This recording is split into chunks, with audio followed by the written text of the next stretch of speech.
Puss in Boots. Once upon a time there lived a poor miller. He worked hard all his life to look after his 3 sons. When he died, he left them everything he had. He gave his eldest son the mill. He gave his second son the family donkey. To his dismay, all the youngest son got was a cat called Puss. "What?" he shouted in surprise. "What on earth am I to do with this old cat? My brothers have done well from my father with their gifts, but an old cat is not much use to me," he thought sadly. The son was sitting in the field, wondering whether he could sell the cat for a few pennies, when suddenly he heard a voice. It was coming from the cat. "Master," he said, "don't be so sad. I have a cunning plan to help you improve your life and become a very happy, very rich man." The miller's son could not believe his ears. His cat was talking. "Go and fetch me a pair of boots, a hat and a sack," Puss continued. The son was so shocked that he did just as he was told. Puss then put on the boots and the hat, threw the sack over his shoulder and set off down the road. Before long, he came to a wood. Puss went into the wood to hunt and soon came out with an enormous rabbit in his sack. But he didn't eat the rabbit. Instead, he carried on down the road to the palace where the king lived.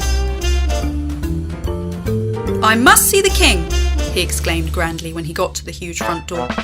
"I have a gift for him from my master, the Marquis of Carabas." The guard was impressed by this talking cat and took him right away to see the king. "Your Majesty," began Puss, bowing low before the throne, "please accept this tasty rabbit as a gift from my master, the Marquis of Carabas." The king was most impressed by the cat's manners. "Please thank your master," he said to Puss. "I am delighted with his most generous gift." The following afternoon, Puss returned to the palace with 2 plump pheasants. Again, he offered them to the king as a present from his master, the Marquis of Carabas. And again, the king was delighted. Every day for several weeks, Puss continued to bring gifts to the king in his master's name. Then, one day, Puss heard that the king and his daughter were going to be driving through the countryside. "Aha, this could be useful," he said to himself.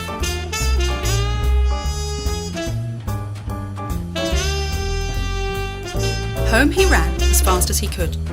When he found his master, he shouted, "Master, quick, take off all your clothes and jump into the river."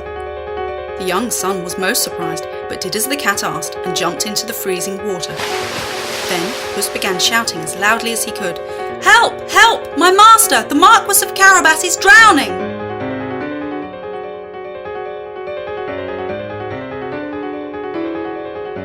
Just as Puss thought, the king heard his shouts and ordered the coachman to stop. "Thank you, your majesty," said Puss gratefully. He then explained that his master had been attacked by robbers, stripped of his clothes, and thrown into the river, and the king believed him. The king ordered the young man to be brought back to the palace. He sent for a set of his finest clothes, a feathered hat, and a grand sword for the young man to wear. When the miller's son looked in the mirror, he couldn't believe his eyes. He really did look like a fine nobleman. He came before the king and his daughter and presented himself as the Marquis of Carabas. They were both very impressed with this handsome young man and invited him to join them on their journey. While the miller's son was at the palace, Puss had been busy with his plan. He had found some farmers and paid them to help him with his plan. "If anybody comes along this road, tell them that you are working on this land, which belongs to the Marquis of Carabas," he said. The farmers agreed, for they needed the money. Soon, the king's coach came down the road and stopped right beside them. "Tell us, men, to whom does all this land belong?" the king asked the men. "Your Majesty, it belongs to our lord, the Marquis of Carabas," they replied, just as Puss had asked. He must be a very rich man," thought the king as the carriage drove off.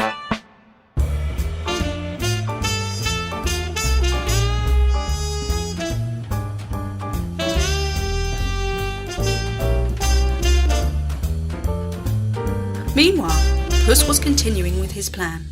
He came across a grand castle which belonged to a wicked ogre who had many magical powers. Puss found the ogre in the banqueting room. "Can it possibly be true that you can change yourself into any animal you wish?" Puss asked, pretending to be most impressed. "This is true," the ogre proclaimed proudly, and he turned himself in a moment into a magnificent lion. "Most impressive," said Puss, trying not to look too frightened. "You have shown me you can change yourself into a huge animal, but harder still would be to turn yourself into a tiny animal, a mouse, for example." "Ha! That's easy," laughed the ogre. The next moment, he turned himself into a tiny brown mouse. Wham! Puss pounced on the tiny animal. He grabbed it tight in his claw and gobbled it up in a second. Delicious," said Puss, licking his lips and laughing at the way he had tricked the ogre. His plan was definitely working. Puss went quickly to find the cooks and asked them to prepare a great banquet for some very important visitors. He then waited outside the gates of the castle until the king came along in his carriage. When he saw Puss, the king stopped his carriage. "Please, do come in," said the cat. "You are most welcome at the home of my master, the Marquis of Carabas." The king, his daughter and the miller's son all followed Puss into the castle. They sat down at the table and enjoyed all the delicious food and drink. Once again, the king was most impressed. Now the miller's son understood how clever Puss had been. "What a very intelligent cat you are," he whispered when the princess's back was turned. Meanwhile, the king had noticed that his daughter was falling in love with the handsome and rich Marquis of Carabas. "He's wealthy, young and generous. I think I have a plan for my daughter," thought the king. Then he went over to the two young people. "You both look so handsome together and appear very happy. I would be most pleased to welcome you, Marquis, into my family by giving you my daughter's hand in marriage."